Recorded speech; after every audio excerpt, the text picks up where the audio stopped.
Federal government debunks scrapping of 6334 educational system. INEC Chairman Professor Mahmood Yakubu appeals for media collaboration in advocacy for creation of Electoral Offences Tribunal. Sympathizer continues trooping to the palace of Alakperu of Iperu Remo on the demise of the late Oba. Good evening and welcome to Nta Ijebu Ode News at 7. My name is Fatima Hassan and here are the news in details. The federal government has dismissed reports circulating in some media outlets claiming that junior secondary school JSS and senior secondary school SS education have been scrapped. Zainred Digmoon reports. We're just planning on lengthening the number of years that's compulsory from 9 years to 12 years. And before we even get to final decision on this, we will be having a lot of stakeholder engagement. The Minister of Education setting the record straight, emphasizing that if adopted, the policy would make the entire 12 years of basic education free and compulsory, ultimately enhancing student learning and development. For school-based management. In a related development, the minister unveils the reviewed guidelines for the operations of school-based management committees in federal unity colleges across Nigeria. This revision is aimed at strengthening bottom-up education planning and management. Our membership of the SPMC are really old and are not conversant with the 21st century education management and, of course, operations of the school. This collaborative framework is vital for tackling the issues faced by secondary schools in Nigeria, such as poor infrastructure, resource shortages, and lack of community involvement. We want your school to be managed, operated at your own level, with collaboration from all stakeholders in your community. That's the best way we think we can get better results, we can get you educated in a very nice, in a better way. We can create the most enabling environment for you to go to school. The minister urges all committees to diligently execute their roles in accordance with the stipulated guidelines. In Abuja, Zainred Digmoon, NTA News. The federal government has reaffirmed its dedication to fostering open and constructive engagement with labor unions while also strengthening international partnership for job creations. The Minister of Labour and Employment stated this when he visited the leadership of Nigerian Labour Congress. And here are the details. In a bid to solidify industrial harmony, the Minister of Labour and Employment, Mohammed Megeri Dangyadi, paid a familiarization visit to the leadership of the Nigerian Labour Congress. Commending the union for suspending its planned protest against recent telecom tariff hikes, he emphasized government's unwavering commitment to addressing workers' concerns through dialogue rather than confrontation. Recognizing the NLC's critical role in safeguarding workers' rights, Dangyadi assured the union of sustained collaboration to promote fair labor practices. The NLC leadership welcomed the minister's assurances and reiterated its readiness to engage with the government in tackling economic challenges affecting the workforce. Due to the kind of good work you are doing now, I want to believe that the time, the era of demonstrations, protests should be behind our backs now. And there are some people, there are issues that have been on for 2 years, 3 years, until they are resolved.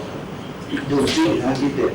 I will not bother you with all this, but let me thank you, sir, for this show of love towards the Nigerian workers. Beyond domestic engagements, the minister also held discussions with a delegation from the IHK Gießen-Friedberg Chamber of Commerce and Industry, Germany, led by its president, Dr. Matthias Leder, and facilitated by Nigeria's former Minister of Information and Culture, Lai Mohammed.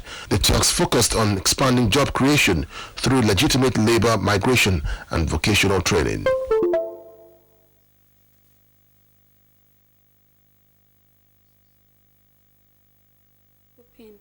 Siphoning and other road vices. Minister for Youth Development Ayodele Olawande has urged young parliamentarians to maximize the opportunity given to them in the political space to make meaningful impact and ensure that the interests of Nigerian youth are effectively protected. This was at the inauguration of the 6th session of the Nigerian Youth Parliament, where 109 newly elected members were sworn in for a 2-year term.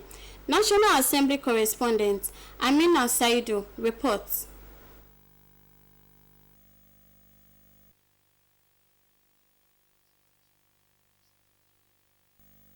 It was a gathering of parliamentarians, dignitaries from the highest levels of government and representatives from the international community, coming together to witness the inauguration of the newly inducted members of the Nigerian Youth Parliament. Minister for Youth Development Ayodele Olawande underscored the critical role young parliamentarians play in shaping policies that will drive youth development and contribute to national progress. The Nigerian youth, let us together write another story about us.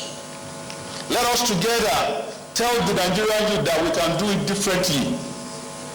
Let us tell the leaders and elders of this country that whatever mantle is being given to us, we are trained. President of the Senate, who was represented by the chairman of the Committee on Youth Development, Yemi Adaramodu, reaffirmed the National Assembly's commitment to engaging with young parliamentarians. All the youth parliamentarians, through their leadership, shall be shared the way we allocate committees to senators. And this will form a kind of leadership internship, whereby you belong to a committee, you will understudy, you know what is happening there. You go on oversight functions too, because very near future, we want to see you up here. The inauguration marks the beginning of a 2-year tenure for the members who are expected to serve as the voice of Nigerian youths, championing policies that address their challenges and aspirations. From the National Assembly, Amina Saidu, NTA News. Out of the 774 cases of alleged electoral offences in the 2023 general election, majority of the cases are still ongoing due to delay in the prosecution process. To this end, INEC Chairman Professor Mahmoud Yakubu is appealing to the media to collaborate with the Commission in the advocacy for the creation of Electoral Offences Tribunal.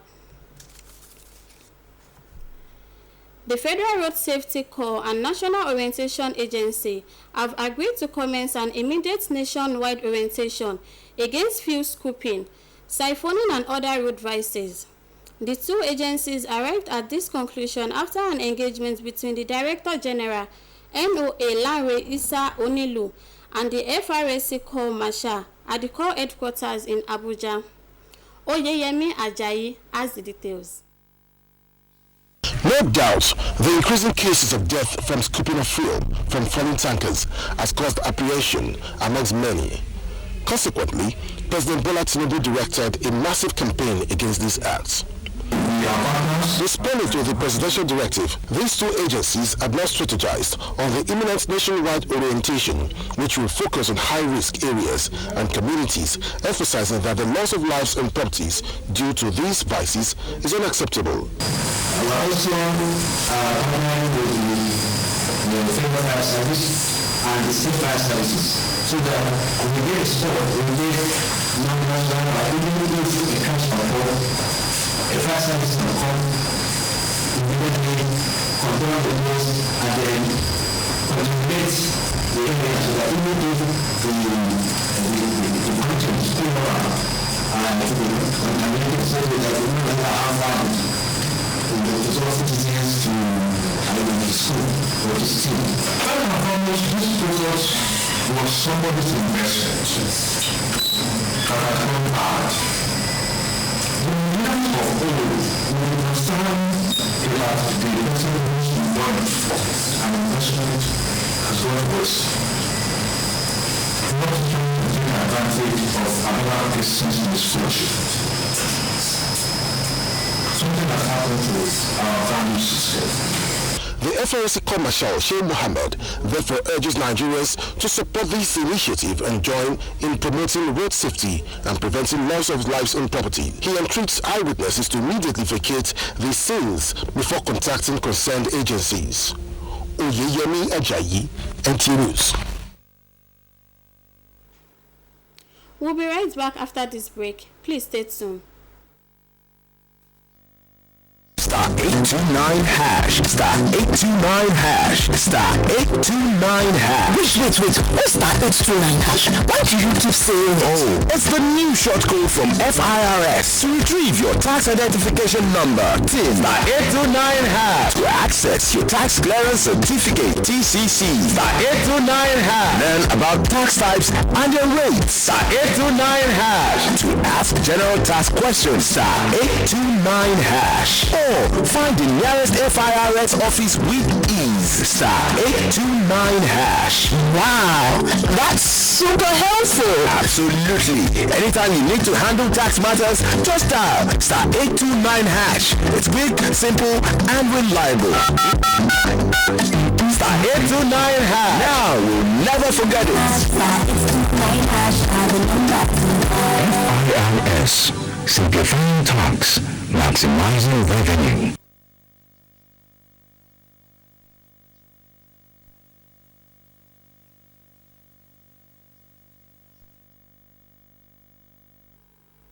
Welcome back and thanks for rejoining us. The news continue. Ogun State Governor Nta Ijebu Ode has described the transition of the Alakpere of Ikperu Remo, Oba Adeleke Idowu Basibo, as a deep shock and irreplaceable loss. Governor Abiodun, who is a prince of Ikperu Remo Kingdom, added that even though he was still trying to come to terms with the news of the passing of the royal father, acknowledged that God is the only one whose decision on human life cannot be questioned. The government described the late monarch as a royal father, friend, and confidant, noted that he was devastated when he learned of the sudden passing on of the traditional ruler, whose reign he acknowledged brought peace and prosperity to Ikperu Remo Kingdom, Ogun State, and Nigeria as a whole. He added that the deceased was a man of grace with impeccable dignity and saw to the well-being of his people at all times, regardless of greed or political affiliation. Mourners and sympathizers have continued to troop into the palace of Alakpere of Ikperu, Ogun State, to condole with the family over the demise of monarch Oba Adeleke Idowu Basibo. Anthony Gandunu, who visited the ancient Ikperu town, catches the mood of the people.